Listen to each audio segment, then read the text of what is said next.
નમસ્તે વિદ્યાર્થી મિત્રો. વિષય અર્થશાસ્ત્ર પાઠ 4 બેન્કિંગ અને નાણાકીય નીતિ વિશે આજે આપણે માહિતી મેળવીશું. સૌપ્રથમ છે પ્રસ્તાવના. આપણે સૌ બેંક શબ્દથી પરિચિત હોઈશું. આપણે આપણા ઘરની બચતો બેંકમાં મૂકીએ છીએ. એફડી છે, આપણે બચત ખાતું ખોલાવેલું હોય છે, જેમાં વિદ્યાર્થીઓ પોતાની બચત વાલીઓ દ્વારા મૂકવામાં આવે છે. અત્યારે હાલમાં શિષ્યવૃત્તિ જેવી પ્રવૃત્તિ પણ બેંકમાં જ કરે છે કે શિષ્યવૃત્તિ આપણી બેંકમાં જ જમા થાય છે.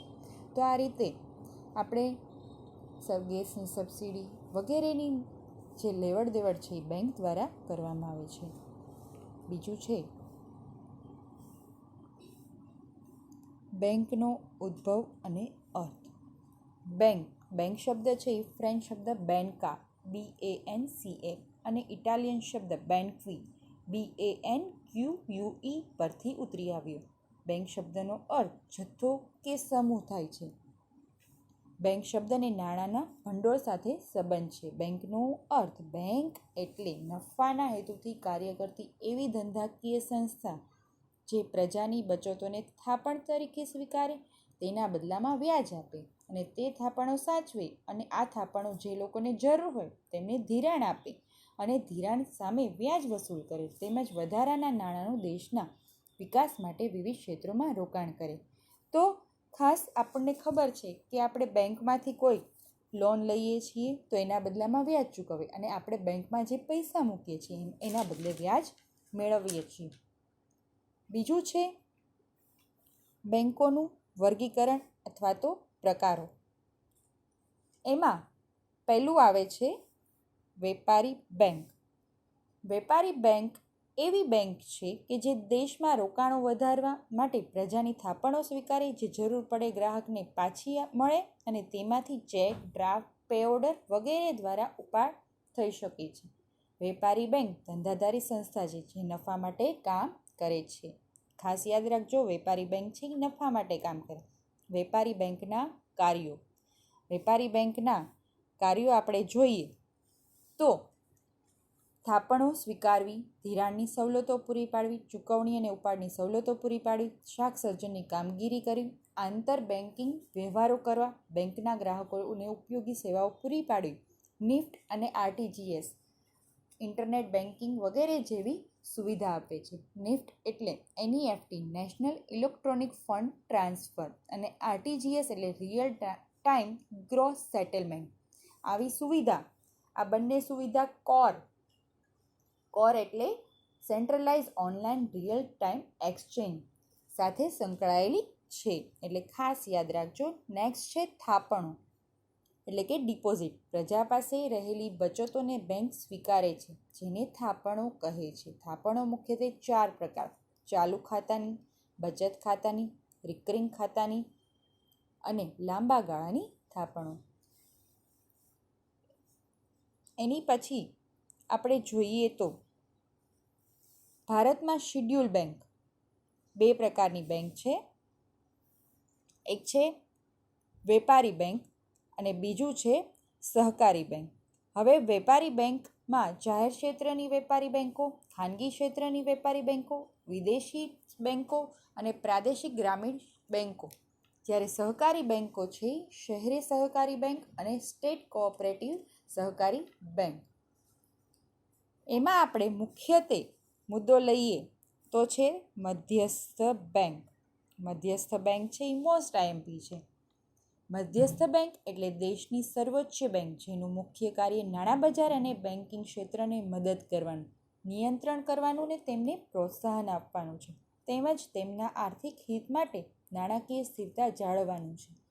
હવે રિઝર્વ બેંકમાં એની સ્થાપના ક્યારે થઈ? તો કે રિઝર્વ બેંક છે ભારતની મધ્યસ્થ બેંક છે, જેની સ્થાપના 1 એપ્રિલ 1935માં ₹5 કરોડના ખાનગી મૂડીરોકાણથી થઈ હતી. 1 જાન્યુઆરી 1949માં RBIનું રાષ્ટ્રીયકરણ કરવામાં આવ્યું. હવે RBIમાં 2 પ્રકારના કાર્યો: નાણાકીય કાર્યો અને બિન નાણાકીય કાર્યો. હવે નાણાકીય કાર્યો કયા કરે છે? તો કે પહેલું છે કે દેશનું ચલણ બહાર પાડવાનું, બીજું સરકારની બેંક તરીકે કામ કરવાનું, ત્રીજું દેશની બેંકોની બેંક તરીકે અને બેંકોના અંતિમ સહાયક તરીકેનું કાર્ય કરે. ચોથું છે શાખ નિયમન કરવું. પાંચમું વિદેશી હુંડિયામણની જાળવણી કરવી. આ બધા જ નાણાકીય કાર્યો છે જેમાં નાણાંની લેવડ દેવડ જોવા મળે છે. બીજું છે બિન નાણાકીય કાર્ય. એમાં પહેલું નાણાં બજારનું નિયમન કરવું અને દેખરેખ રાખવી. વધુ લોકોના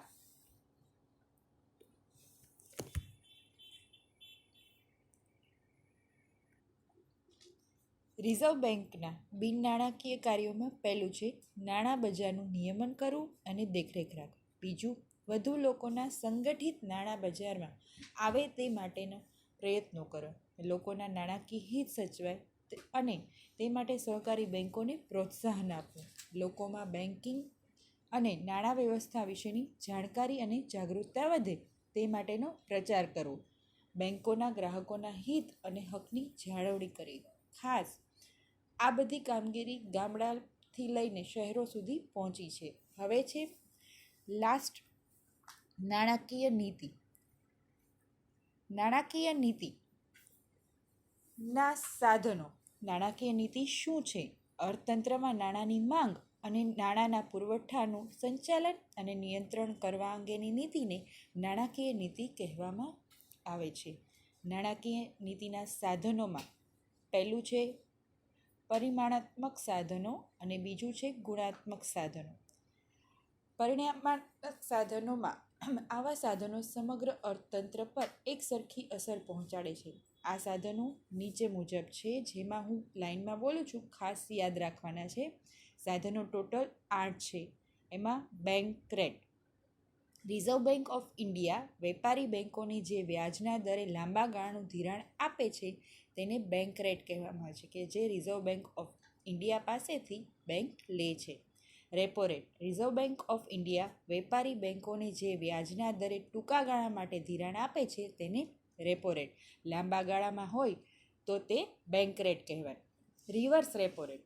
રિઝર્વ બેંક ઇન્ડિયા ટૂંકા ગાળા માટે વેપારી બેંકો પાસેથી જે દરે ધિરાણ લે છે તેને રિવર્સ રેપો રેટ કહેવામાં આવે છે. જે રિઝર્વ બેંક છે એ વેપારી બેંક પાસેથી લે છે.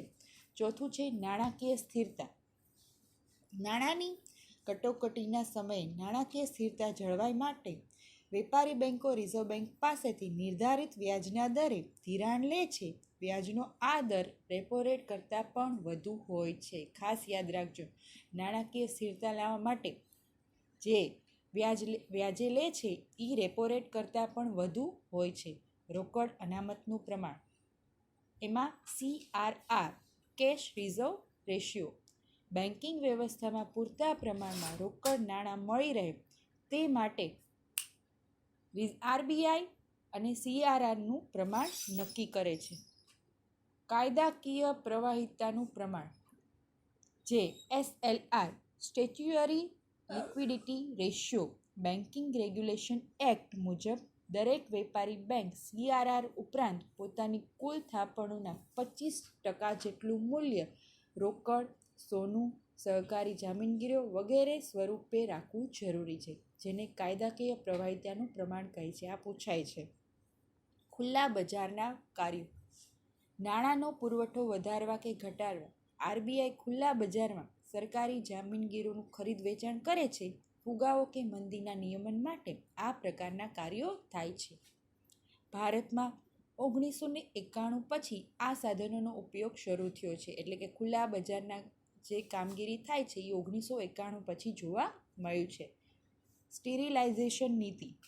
RBIના હુંડિયામણના ખાતામાં વધઘટ થતાં તેના નિયંત્રણ માટે RBI જેટલા પ્રમાણમાં સરકારી જામીનગીરીઓ ખુલ્લા બજારમાં વેચીને નાણાં વ્યવસ્થાની સમતુલા જાળવે છે તેને સ્ટીરિલાઇઝેશન કહેવાય. એટલે બેલેન્સ જાળવવાનું કામ RBI જે કરે છે તેને સ્ટીરિલાઇઝેશન નીતિ કહેવામાં આવે છે. હવે મુખ્ય પ્રકારમાં બીજો છે ગુણાત્મક સાધનો. આવા સાધનો સમગ્ર અર્થતંત્રમાં બધા ક્ષેત્રોને એકસરખી અસર કરતા નથી.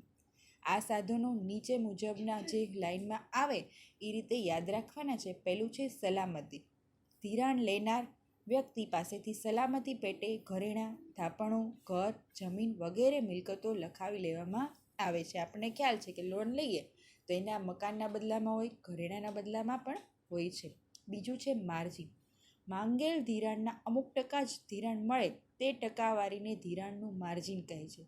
એને માર્જિન બેંક દ્વારા નક્કી થાય છે. કોઈકને 30% હોય, કોઈકને 25% હોય, એ રીતે માર્જિન નક્કી કરવામાં આવે છે. ધિરાણની ટોચ મર્યાદા. કોઈ વ્યક્તિ કે એકમને વધુમાં વધુ કેટલું ધિરાણ મળે તેનું ધોરણ રિઝર્વ બેંક નક્કી કરે છે. વધુમાં વધુ કેટલું ધિરાણ મળશે તે નક્કી કરવાનું કામ કોનું છે? રિઝર્વ બેંક ઓફ ઇન્ડિયાનું. ભેદભાવયુક્ત વ્યાજના દર. જેને જુદા જુદા પ્રકારના ધિરાણ માટે અલગ અલગ વ્યાજના દર આરબીઆઈ નક્કી કરે છે. આ નીતિને ભેદભાવયુક્ત વ્યાજની નીતિ તરીકે ઓળખવામાં આવે છે. આ રીતે તમે જે પણ માહિતી બેન્કિંગ અને નાણાકીય નીતિ વિશે મેળવી એ ખાસ એક વખત ટેક્સ્ટબુક સાથે રાખીને વાંચન કરવું અને નીચે આપેલા પ્રશ્નોના જવાબ આપવા. અસ્તુ.